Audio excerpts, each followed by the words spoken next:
I was born in October 1939. They named me Yvonne Madonna Marion. My grandpa was the tribal chairman. His name was Louis Marion. And he also was a trader.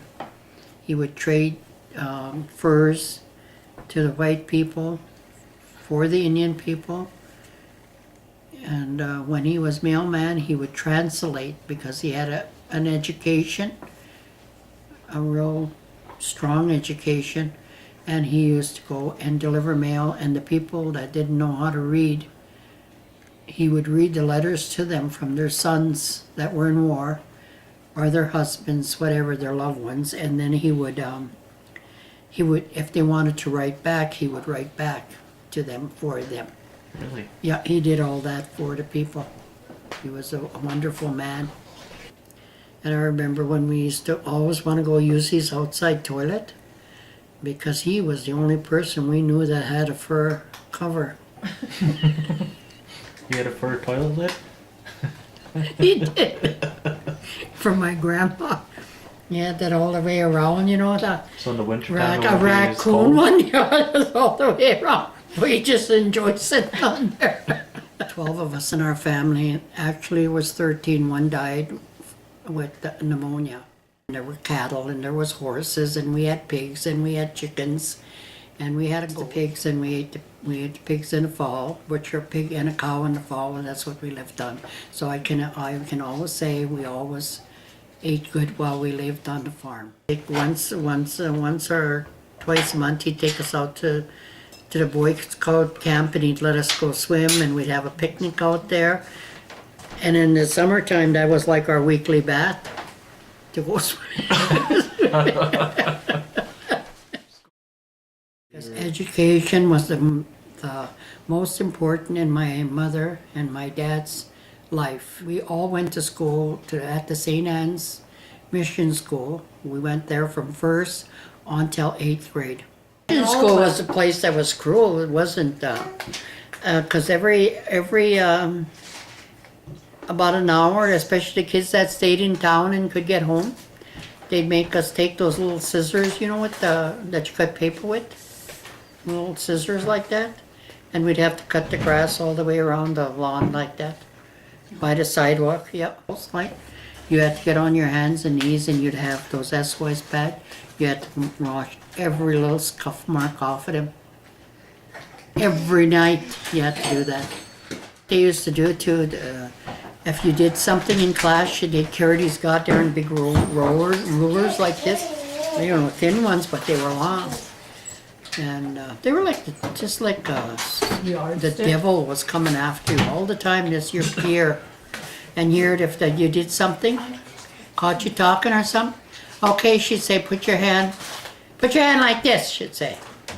And they'd put their hands like this, she'd take that ruler and then she'd say, did that hurt? Well, yeah, we'd all be crying. Okay, now turn it over the other way. And then she'd hit you again like that. Yeah, they were mean. My oldest brothers and my oldest sister, every fall would go to boarding school, Stefan, South Dakota. And they stayed there for 9 months, and they'd come home for 3 months, and then they would work all summer long to help my father with the harvest again. Boarding schools, because we didn't have enough money to clothe. My mother at that time probably thought it was better for them to live in a boarding school where they would get their 3 meals a day, and they would have their own beds, and they would be educated also. So I went to school until the 11th grade, and then I couldn't afford. I couldn't really keep on with school because I would have to. I didn't have a coat to wear, and my dad was drinking, my mother was struggling, and so I decided to go out and look for employment. So I did. I went to work in a restaurant in Rolla, and I worked there and I would give my mother my money so she could afford to send the other children to school. And so I never did complete my high school education. I quit at 11 and a half years there. Then I met Chucky in 55, and we went together 55, 56, and 57, and we got married in September the 6th, 1958 at the St. Anne's Catholic Church. Went to the cafe here, and I seen him there, and I thought, geez, that guy looks like that kid I used to play with a long time ago. How was he dressed when you met? Oh my, he was cool as a cat. He had a leather jacket on, you know. A white t-shirt. About 100 pockets, you know, zip pockets, belt, everything. Great big, great big Elvis Presley whip. Greasy hair. He was a greaser, wasn't he? Yeah, he was a greaser. And he had them big bike boots on and everything. He had tight Levi's on. Yeah, Were they too tight? he was really. I wanted to see what was in those tight. Skinny jeans. What are you doing? Why is this bashful? Nothing, he said. I said, are you going home? Yeah. He said, I'm home. I said, you want to walk me home? I'm going home too. Okay, he said. So we walked and we were talking as we were coming. The cafe used to be right on Main Street there. Yeah, talking all the way home. And we've been married now for 52 years. And we have 5 children. I have Betty Jean, Buster, Derek, Darren, Sherry. We didn't really know what relocation was about. They just sent you off, put you on a train, and you ended up there. Someone picked you up, dropped you off at a boarding house, and then they tell you, well, we'll pick you up in the morning, and every day you come here, you look for jobs, and we'll find you jobs. When we got married in '58, we went to St. Louis, Missouri, and we lived there. I worked at a hospital there as a nurse aide, and Chucky did various labor work. Scary to be in a big city. You had to always try to keep your door locked because you never knew what was going on. I have a car in St. Louis when we first got married, and so we'd go shopping, and we didn't know how to we were going to get our groceries home. So Chuck would go to a car dealer. Wait, he's way here at the store. He said, I'll go to a car dealer. Go try out a car, and then I'll run your groceries home. So he'd go try the car out, and then he'd bring me home with my groceries, and then he'd say, no, he didn't want to buy that car. And one of our experience too is when we were in California, not California, but St. Louis, we were in one of their second largest tornadoes. It was a jumping tornado, and I knew something was wrong because we stayed up on the 3rd floor. So I told this Chucky, I said, Chucky, there's something wrong. There's something happening outside. And shut up and go to sleep, he said. Your boards were hitting the wall and whatnot. I got up and looked, and I could see everything flying by us. And the building was shaking.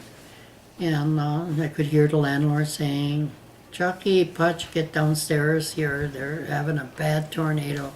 So we went down to the basement there. So that was an experience. Then we'd go to shop, like to the grocery stores, and then they'd always ask us, well, where do you live? So we'd tell them. We'd disguise name. And they'd all look at us like kind of funny, and they say, you actually live there?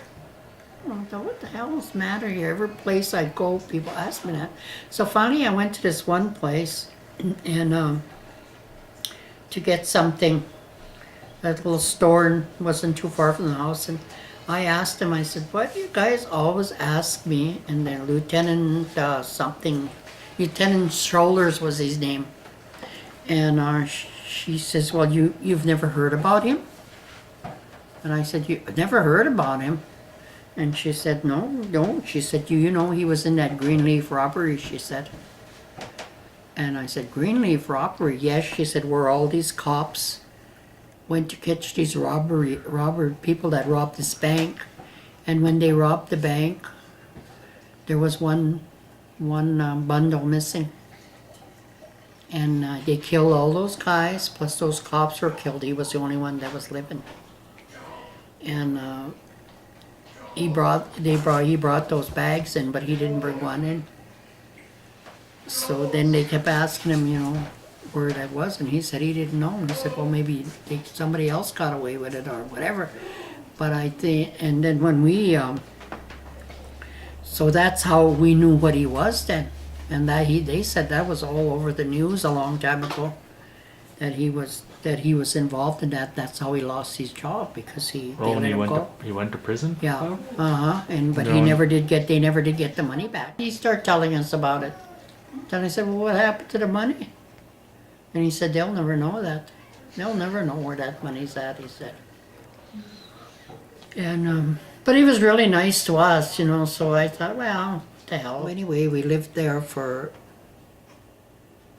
a few months and just couldn't make ends meet there, so we moved back here. The missile bases were open up in Glasgow, Montana, so we went to Glasgow, Montana, and we lived in Glasgow for, I think, the seasonal for about 3 months. Back to Belcourt, and then I got pregnant. I mean, found out I was pregnant with my oldest daughter in Montana. Okay. Yeah, that's where I found out. But already must have been about 3 months pregnant already. I didn't even know it. Back to Belcourt here, and I got a job in Rolette, working at the hospital there to California again. They relocation again. They send us. Here we got off in California. That lady said, "Oh my God, take off those winter coats." It must have been about 70 above up there. Here we had our winter shoes on and our winter coats and scarves and everything. BJ was wrapped up in about 10 blankets. Oh goodness! So that was a funny thing. And we stayed there, and we stayed there for 3.5 years. We liked the place. We enjoyed it. We probably would have lived there, but then Chuck lost his job because they were going from a government to a government facility, and you had to reapply and everything for your job. And it was like he would have to have a 12th grade education, and he didn't. He only had an 8th grade education. We came home here, and we lived in Belcourt. Work here again, and so Chuck went to California, to Hayward, California, and found Butchie and Agnes there. And he found a job in a pop factory.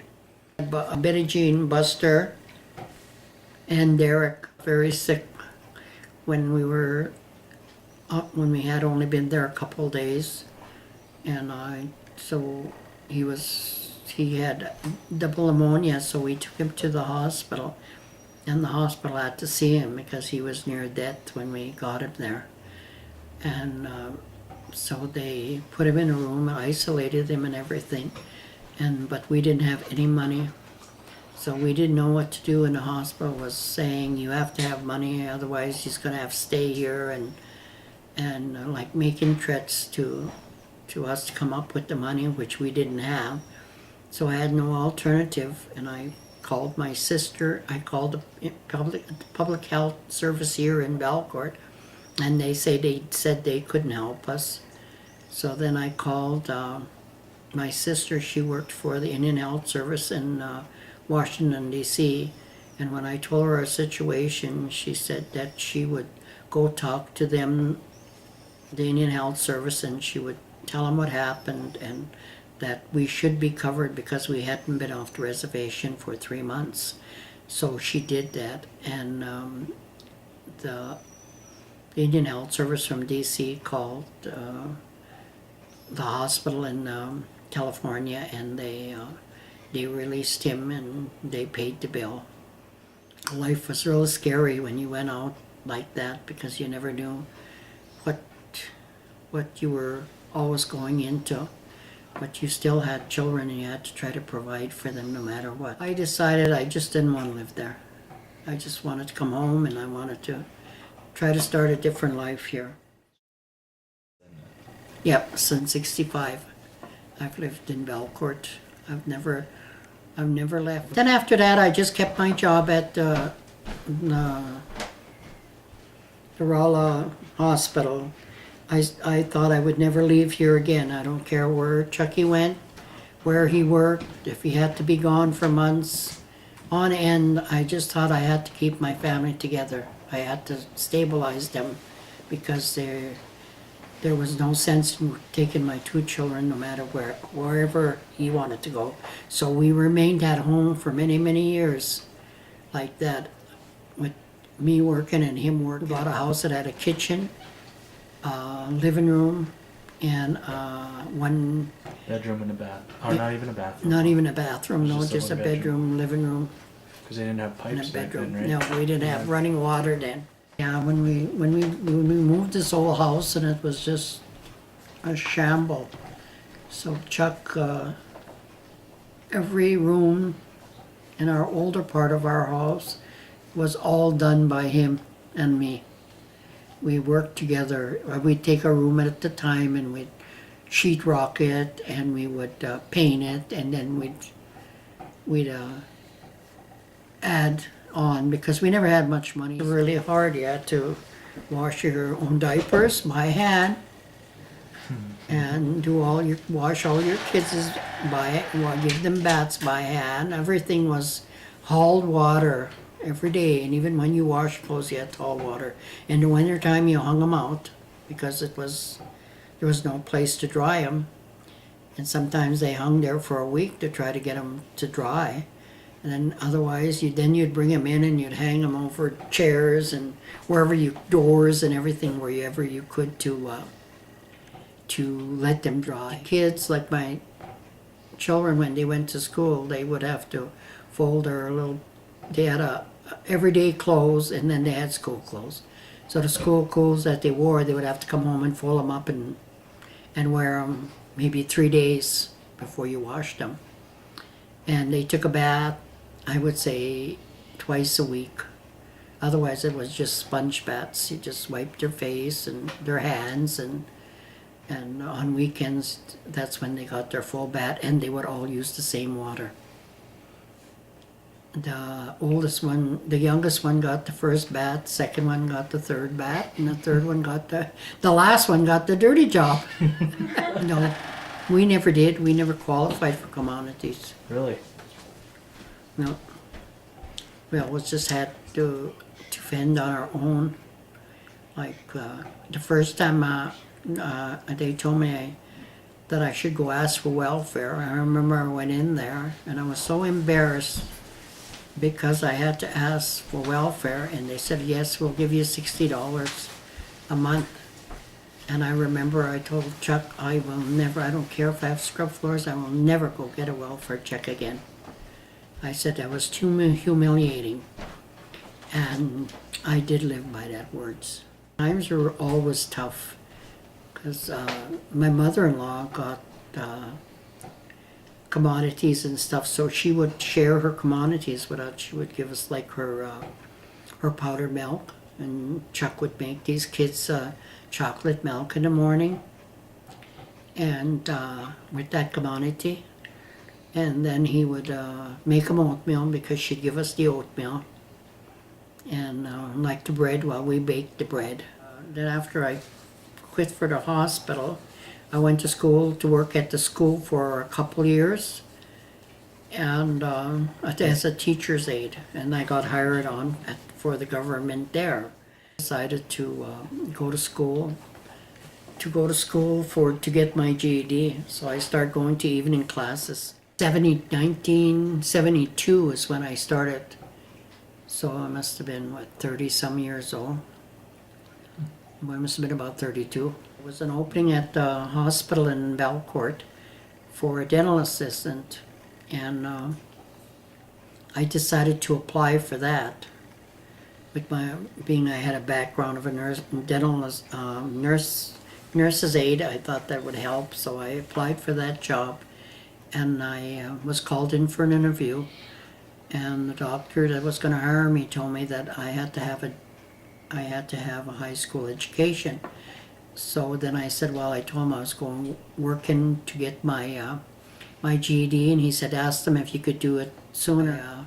I passed the GED, and so when I went back to the hospital to see the doctor, he hired me because of GED. So I worked there for 2 weeks, and I thought, I just can't handle this job. It was just too frustrating with all those instruments and different names and all that. Just told him that it was, I don't think I'm cut out for this work. And he said, well, why don't you give it another 2 weeks? And if you don't, then you can go back to work at school. So I said, okay. So then it went on 2 weeks, and pretty soon 2 more weeks. Pretty soon I had been there a year, without.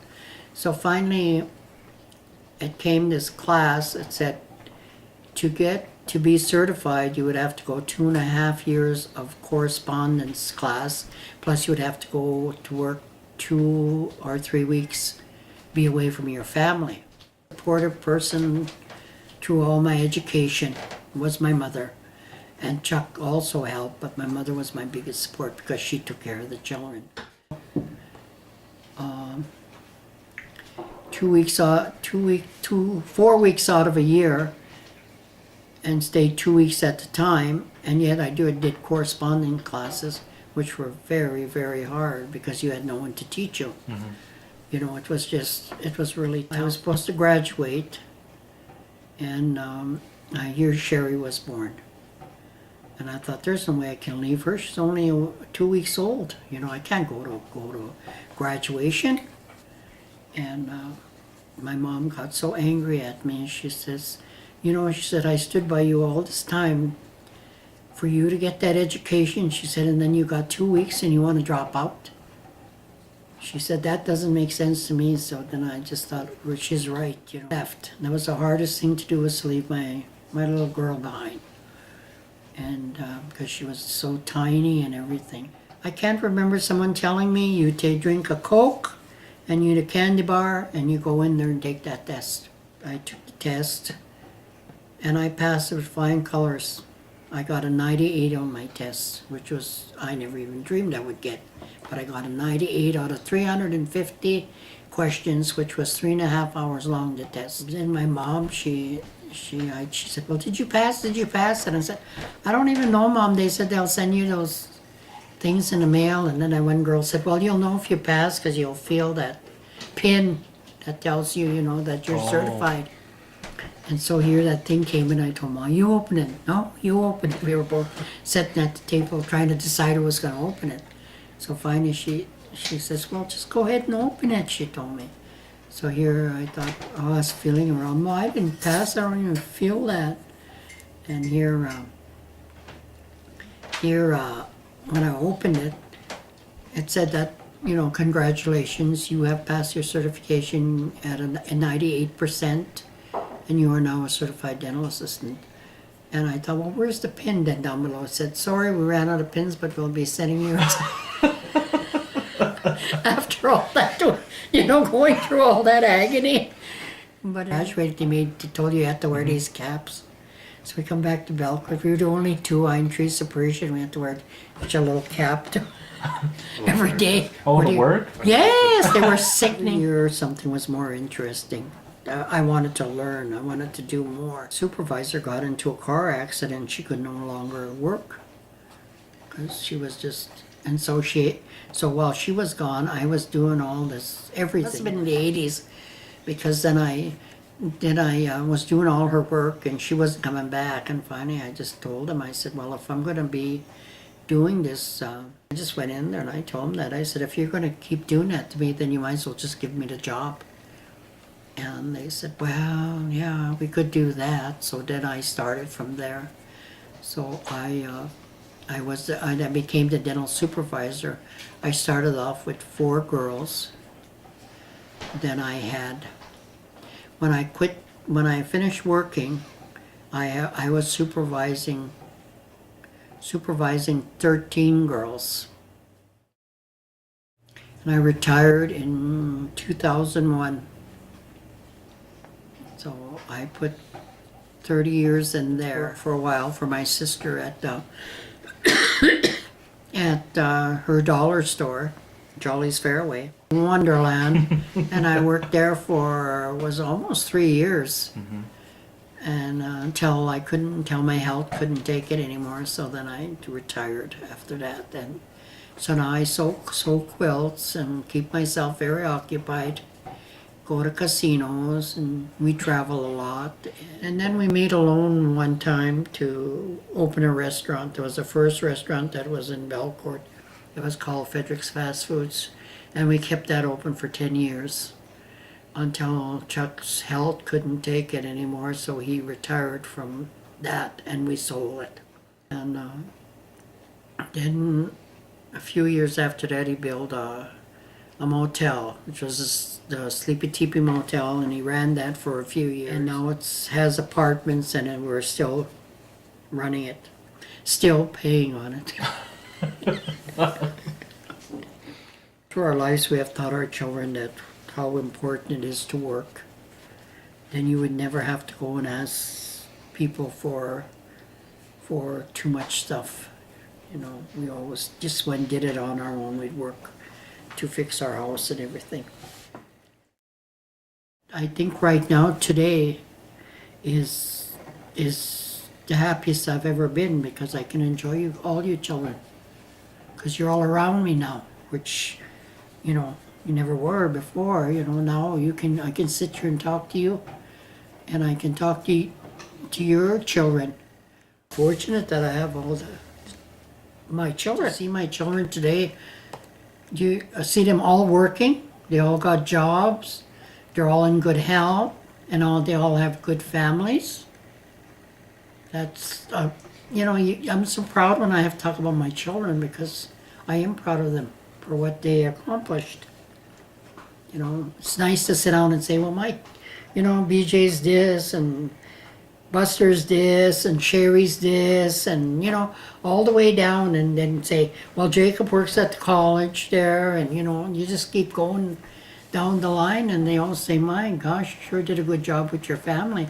Well, I know, you know, but it was part of their help. But I mean, it's still nice to be able to brag, I would say, a little bit about your family.